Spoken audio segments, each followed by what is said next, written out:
Olá, meus queridos alunos, sejam bem-vindos aí a mais uma aula do nosso curso. Agora eu quero conversar com vocês sobre o processo mesmo de desenvolver o termo de abertura do projeto. É o primeiro processo do PMBOK. Se a gente começar a estudar o PMBOK, lá capítulo 1, 2 e 3, a gente tem uma visão geral de conceitos, de informações associadas com o contexto de gerenciamento de projetos, e depois a gente começa a aprofundar em cada um dos processos. Então, o primeiro processo é o 4.1, desenvolver o termo de abertura do projeto. É um processo que pertence à área de conhecimento de integração, uma das primeiras coisas que são estudadas no PMBOK, e nós vamos agora desvendar e conhecer um pouco mais sobre este processo especificamente.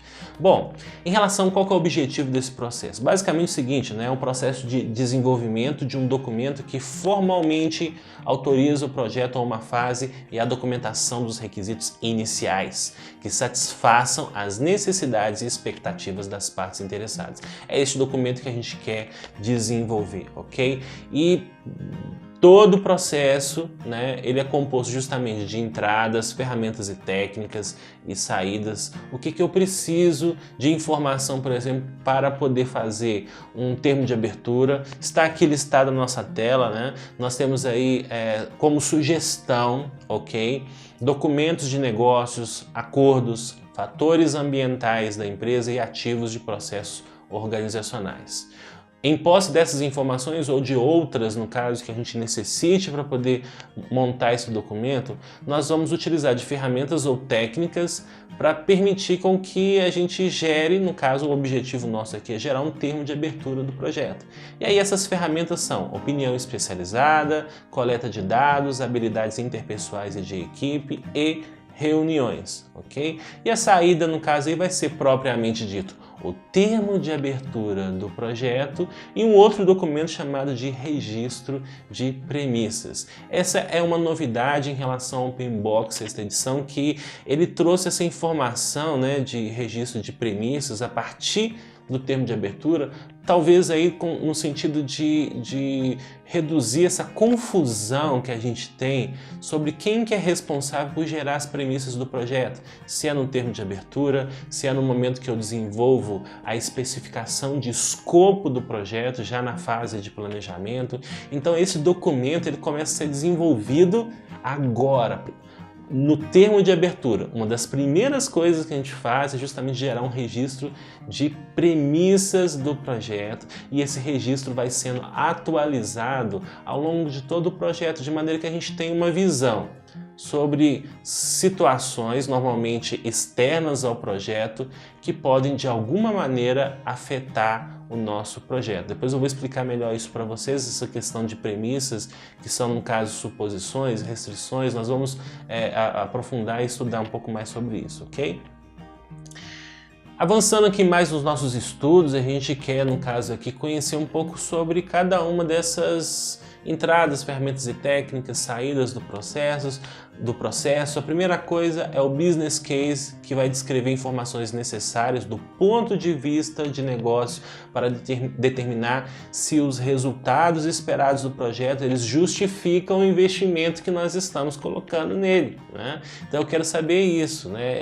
Esse documento vai justamente dar esse respaldo. Olha, você vai produzir um produto, você vai gastar tanto, mas com uma promessa de ganhos extraordinária, que vale a pena investir nesse negócio porque isso vai trazer retorno bacana para a empresa. Então o business case ele tem essa finalidade, ok? Ele é uma entrada aí nesse processo de elaborar, né, um termo de abertura. Ele é uma entrada fundamental nesse processo.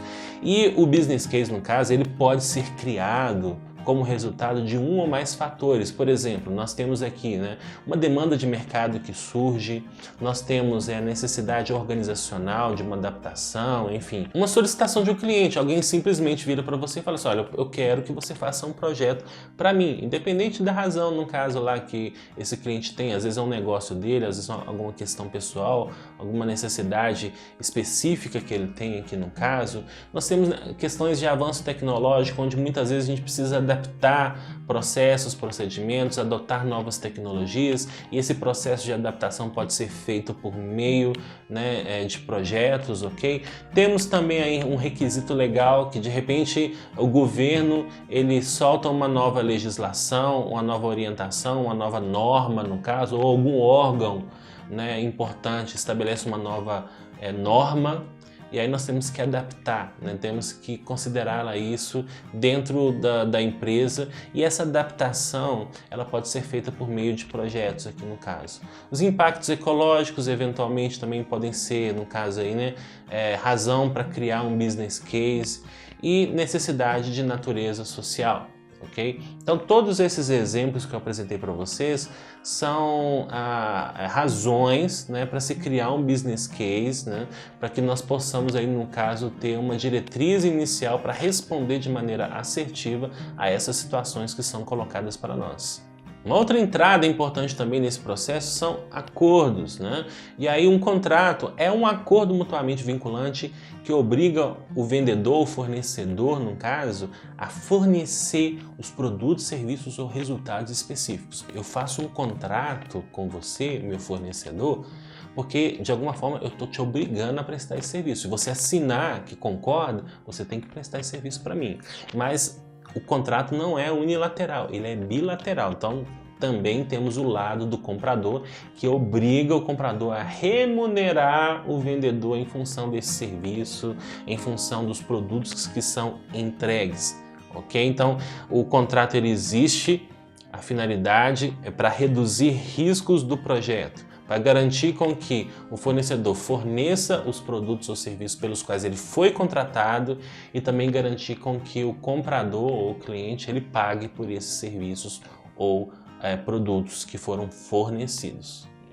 E aí, aprofundando um pouco mais sobre essa questão de acordos, eu quero discutir com vocês rapidamente aqui sobre alguns componentes que podem fazer parte deste documento, entre eles, né, a especificação do trabalho das aquisições, pois pode acontecer eventualmente de nós sermos um subcontratado de um projeto.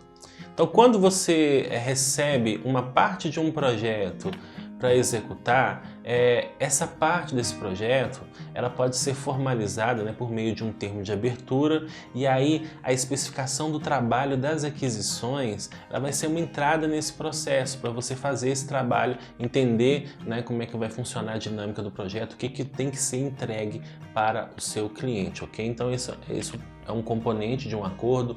Cronogramas e marcos requeridos, no caso, relatórios de desempenho, preços e condições de pagamento, os critérios de inspeção, qualidade e aceitação, a garantia e suporte futuro, no caso, que vão ser fornecidos a partir dessa prestação de serviço. Então nós vamos entregar um determinado resultado ou produto, seja lá o que for, que garantia que a gente dá? Durante quanto tempo? Que suporte que nós vamos fornecer ao longo desse período se o produto apresentar algum problema ou falha? Enfim, né, tudo isso tem que ser combinado. Nós temos também incentivos e penalidades associadas com o cumprimento ou não de determinados pontos do contrato. Eu posso, por exemplo, incentivar o meu vendedor, no caso, a terminar o serviço mais rápido por meio de incentivos, ou eventualmente penalizá-lo em função do não cumprimento de determinados requisitos que foram previamente estabelecidos. Nós temos seguros e obrigações de realização, aprovações de subcontratados aqui no caso, termos e condições gerais, o tratamento de solicitações de mudança e cláusula de revisão e mecanismos de resolução de disputas caso seja necessário. Normalmente um contrato, né, nós estabelecemos o seguinte: olha, se a gente não conseguir resolver os problemas entre nós e precisarmos de um terceiro que seja imparcial nesse processo, que normalmente é a justiça, quem que nós vamos recorrer? A justiça de qual localidade? Do meu estado, do seu estado, do meu país ou do seu país? Então nós temos que definir isso por meio deste documento. E aí, abordando, né, mais sobre o processo, agora a gente entra um pouco mais sobre as ferramentas e técnicas deste processo especificamente, e uma delas é a opinião especializada. É um tipo de ferramenta ou técnica que aparece muito nos processos ao longo do PMBOK, e eu quero desvendar um pouco esse conceito com vocês. Basicamente o seguinte,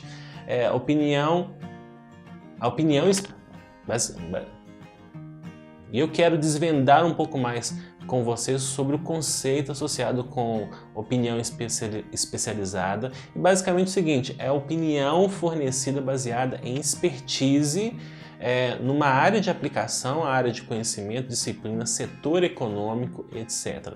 Qualquer pessoa que tem um conhecimento especializado, ou no caso, não apenas uma pessoa, às vezes até mesmo uma empresa, ela pode ser uma pessoa que vai contribuir de maneira significativa na execução de uma determinada tarefa.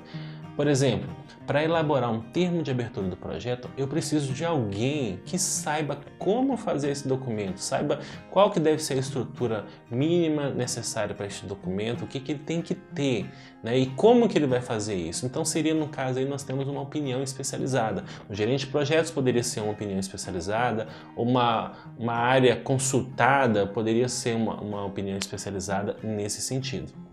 E pode ser fornecido também por qualquer grupo ou pessoa com formação, conhecimento, habilidade, experiência ou treinamento especializado que permita justamente a gente elaborar de maneira mais assertiva, mais completa possível este documento ou mesmo qualquer outro trabalho que venha a ser realizado dentro do projeto, por fim, adequada para a atividade que está sendo realizada.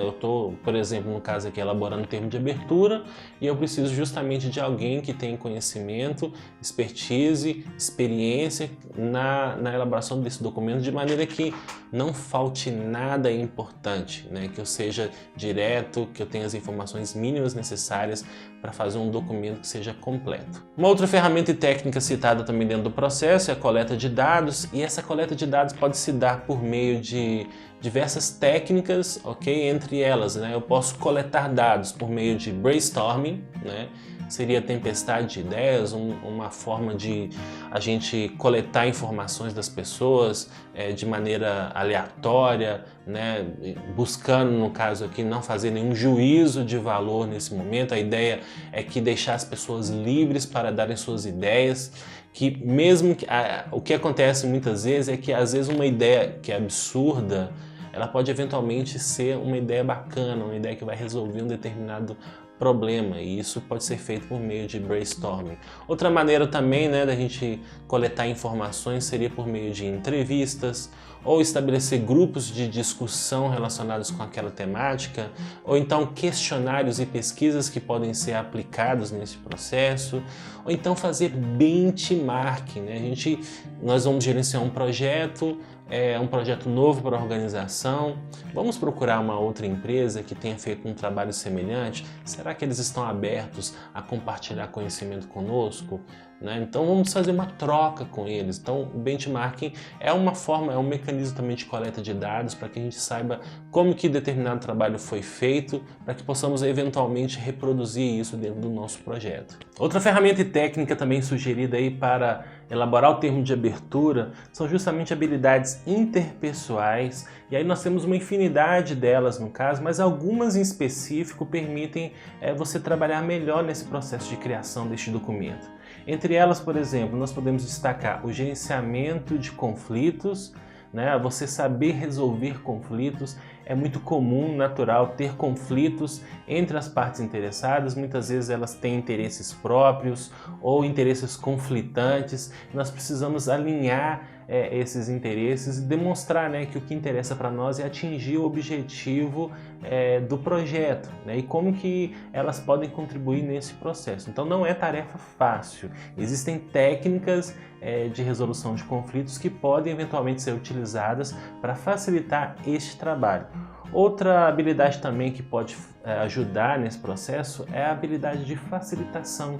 Você ser um facilitador, uma pessoa que consegue extrair o melhor das pessoas envolvidas nesse processo, que consegue engajá-las, consegue demonstrar o valor delas em relação à contribuição que elas têm que dar para construir esse documento. Temos também o gerenciamento de reuniões. Será que é fácil fazer uma reunião? Eu acho que não, porque a gente percebe muitas reuniões acontecendo que não entregam resultado, não entregam valor. Então, por exemplo, como que nós podemos garantir com que as pessoas recebam informações sobre quando será a reunião, como que eu vou garantir com que elas participem, com que elas se engajem, e em relação aos resultados as decisões estabelecidas por meio da reunião, como que elas vão se relacionar com isso. Então, esse processo de condução de reunião não é tarefa fácil, a gente precisa, é sugerido no caso um conjunto de ações que podem ser utilizadas de maneira a gente atingir esse objetivo. E aí, além dessa habilidade da gente poder saber gerenciar reuniões, entra também a ferramenta técnica Reuniões, que é uma ferramenta técnica que vocês vão perceber que está presente em vários processos de gerenciamento de projetos, ok? Mas basicamente é o seguinte, as reuniões, né, são realizadas com as partes interessadas para identificar os objetivos do projeto, critérios de sucesso, entregas-chave, requisitos de alto nível, resumo de marcos e outras informações resumidas, né? Especificamente nós estamos falando aqui do termo de abertura, então eu vou realizar as reuniões para poder orientar os esforços nesse sentido. E aí o resultado natural, né, desse processo vai ser justamente o nosso termo de abertura do projeto, que vai ser o documento, né, que vai ali registrar as necessidades do negócio, o entendimento atual das necessidades do cliente, o novo produto, serviço ou resultado que pretende satisfazer, no caso, essas necessidades. Então, informações macro que vão ali servir de insumo, de base para que nós possamos adentrar nas fases mais avançadas dentro do projeto. É um documento também que vai delegar o gerente de projetos, determinar o seu nível de autoridade, então o termo de abertura tem essa finalidade. Não apenas isso, né, mas como saída também do processo, nós temos aí o tal do registro de premissas, que basicamente é um documento usado para registrar todas as premissas e restrições durante todo o ciclo de vida do projeto, ok? As premissas estratégicas e operacionais de alto nível e restrições normalmente são identificadas no business case antes que o projeto seja iniciado e posteriormente são incorporados ao termo de abertura. Nós trazemos essas informações, né, que podem eventualmente impactar o projeto para o registro de premissas. Então, de maneira que nós possamos ali gerenciar essas premissas. Mas vamos lá, o que é premissa? Premissas são suposições, que nós consideramos como verdadeiras e caso não sejam, elas podem representar um risco para o projeto. Vou dar um exemplo. Nós estamos gerenciando um projeto, um contrato internacional, e uma premissa que nós podemos estabelecer é o seguinte, que a variação cambial não vai ser superior a 10%. Percebam que essa questão da variação ela é um fator externo ao projeto.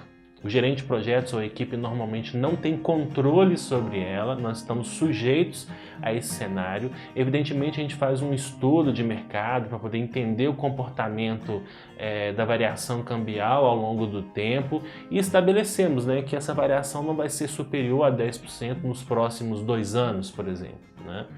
Mas ninguém garante que isso vai acontecer.